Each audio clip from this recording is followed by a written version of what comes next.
Hello అండి. ఈరోజు recipe వచ్చేసి చికెన్ బిర్యానీ అండి. చాలా ఈజీ సింపుల్‌గా చేసేసుకోవచ్చు అండి. ప్రాసెస్ అంటే చూసేసేయండి. ఇక్కడ వచ్చేసి నేను ప్యాన్ పెట్టేసుకున్న తర్వాత దాంట్లో నేను ఆయిల్ వేసేసుకున్నానండి. ఇక్కడ నేను ఆనియన్స్ చిన్నగా తరిమి పెట్టుకున్న ఈ ఆనియన్స్ అన్నీ బ్రౌన్ కలర్‌గా వచ్చే వరకు వేయించుకోవాలి. వేయించుకొని పక్కన పెట్టేసుకోవాలి. నెక్స్ట్ వచ్చేసి ఇక్కడ నేను 2 ½ గ్లాస్ బాస్మతి రైస్ తీసుకున్నానండి. ఇవన్నీ నీట్‌గా కడుక్కొని నానబెట్టుకోవాలండి. వాటర్ పోసేసుకొని ఒక హాఫ్ అన్ అవర్ అలా నానబెట్టుకోవాలండి. ఇక్కడ నెక్స్ట్ ప్రాసెస్ వచ్చేసి ఇక్కడ చికెన్ మొత్తం నీట్‌గా కడిగి పెట్టుకున్న దాంట్లో ఇక్కడ బ్రౌన్ ఆనియన్స్ వేసుకోవాలండి. ఆ తర్వాత దీంట్లో కొద్దిగా పసుపు వేసుకోవాలి. మనకు పసుపు చూసి వేసుకోవాలండి, ఎక్కువ వేసుకోవద్దు. నెక్స్ట్ వచ్చేసి ఇక్కడ నేను 3 స్పూన్స్ అలా కారం వేసానండి. మీకు స్పైసీగా కావాలంటే కొద్దిగా ఎక్కువ కూడా వేసుకోవచ్చండి. ఇక్కడ 3 స్పూన్స్ కారం వేసాను. అలాగే ఇక్కడ 2, 3 అలా స్పూన్స్ సాల్ట్ వేసానండి. ఎందుకంటే మనం మళ్ళీ వేసుకోలేం కదండి, అందుకు ఒకసారి చూసి వేసుకోవాలి.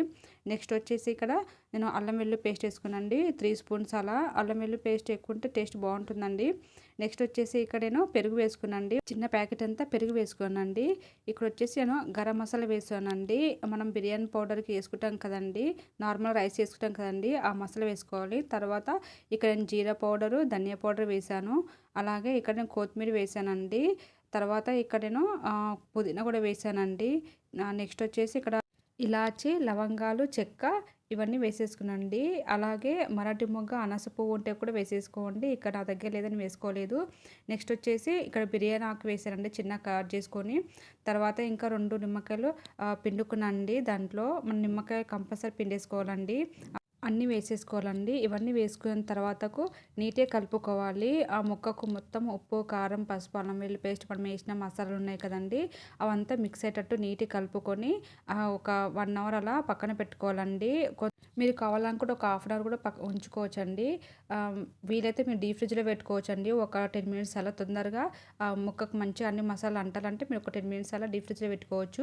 తొందరగా చేసుకోవాలంటే కొంచెం ఫ్రిడ్జ్లో పెట్టుకోవడం కన్నా బయటనే మనం ఒక హాఫ్ అన్ అవర్, 1 అవర్ అలా ఉంచితే ఆ ముక్కకు మసాలా అంతా అంటే చాలా టేస్ట్గా వచ్చేస్తుందండి. మనం తినేటప్పుడు ఒక బిర్యానీలోకి చాలా స్పైసీగా చాలా బాగుంటుందండి.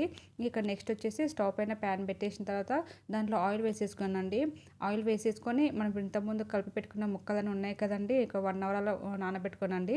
ఇవన్నీ తీసుకొని నేను ఆయిల్లోకి దానికి సరిపడంత ఆయిల్ వేసేసుకున్నానండి. ఇది వేసుకున్న తర్వాత నీట్గా ఉడికించుకోవాలండి. మనము కర్రీకి ఎట్లా ఉడికిస్తామో అట్లా ఉడికించుకోవాలండి. అంటే ఒక్కొక్కరు ఒక స్టైల్లో చేస్తారు కదండి, ఇది నేను ఇలా చేస్తానండి, చాలా టేస్ట్గా వస్తుంది. మీరు ఒకసారి ట్రై చేసి చూడండి, చాలా బాగుంటుంది. ఇదంతా ఉడికిన తర్వాతకు చూడండి, ఇదంతా నీట్గా ఉడికింది కదండి. మనం అందులో వాటర్ పోయొద్దు, ఓన్లీ ఆయిల్ వేసేసుకొని చికెన్ అంతా వేసేసుకున్న తర్వాతకు మంచిగా ఉడికించుకోవాలి. ఉడికిన తర్వాతకు తీసి దగ్గరికి అయిన తర్వాతకు తీసి పక్కన పెట్టేసుకోవాలి. నెక్స్ట్ వచ్చేసి ఇక్కడ నేను స్టవ్ పైన ఇంకా సరిపడంత అంటే రైస్ నానబెట్టాం కదండి, రైస్ ఉడికించాలి. ఇక్కడ నేను అనాస పువ్వు, బిర్యానీ ఆకు, చాజీరా, చెక్క, ఇలాచి, లవంగాలు ఇవన్నీ వేసేసుకొని అలాగే కొద్దిగా సాల్ట్ వేసేసుకొని ఇవన్నీ మనం వాటర్ బాయిల్ చేయాలండి. ఇవన్నీ వాటర్ బాయిల్ అయిన తర్వాతకు ఇక్కడ నేను నానబెట్టుకున్న రైస్ ఉన్నాయి కదండి, ఆ రైస్ అంతా దాంట్లో వేసేసుకోవాలి. అక్కడ అదంతా ఉడుకుతుందని చెప్పేసి ఇక్కడ ముందుగానే ప్రిపేర్ చేసుకున్న చికెన్ మసాలా ఇదంతా ఉంది కదండి, మనం ఒక బిర్యానీ చేసుకున్న బౌల్ తీసుకొని దాంట్లో ఇలా ఇదంతా తీసుకొని దాంట్లో వేసేసుకోవాలండి. నీట్గా సమానంగా అనుకోవాలండి. కింద మొత్తము ముక్క అంతా సైడ్కి మంచిగా నీట్గా అనుకోవాలి.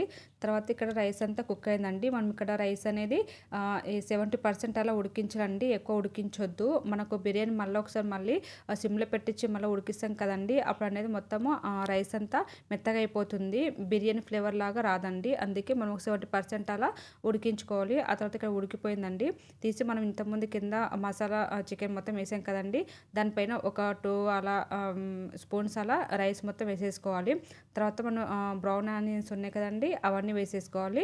తర్వాత కొత్తిమీర, పుదీనా అవన్నీ వేసుకున్న తర్వాత దాంట్లో కొంచెం ఇలాచీ పౌడర్ వేసుకోవాలండి. ఇక్కడ స్కిప్ అయింది, నెక్స్ట్ చూపిస్తాను. తర్వాత అది ఆయిల్ వేసుకోవాలండి. మీరు కావాలనుకుంటే నెయ్యి వేసుకోండి. ఇంట్లో నెయ్యి తినరండి, అందుకే నేను ఆయిల్ వేసుకున్నాను. నెయ్యి వేసుకుంటే చాలా టేస్ట్ ఉంటుంది. ఒక లేయర్ వేసిన తర్వాత ఆ లేయర్ అయిపోయిన తర్వాత నెక్స్ట్ వచ్చేసి ఇక్కడ మళ్ళీ సేమ్ అలానే వేసానండి. పుదీనా, కొత్తిమీర, బ్రౌన్ ఆనియన్స్, ఇలాచీ పౌడర్ వేసాను. ఇక్కడ మీరు చూసారు కదండి, ఇలాచి పౌడర్ వేసాను. ఇవన్నీ వేసి కొద్దిగా ఆయిల్ వేసేసుకున్న తర్వాతకు ఇంకా ఒక క్యాప్ పెట్టేసుకొని దానిపైన అయితే ఇక్కడ రోల్ పెట్టానండి.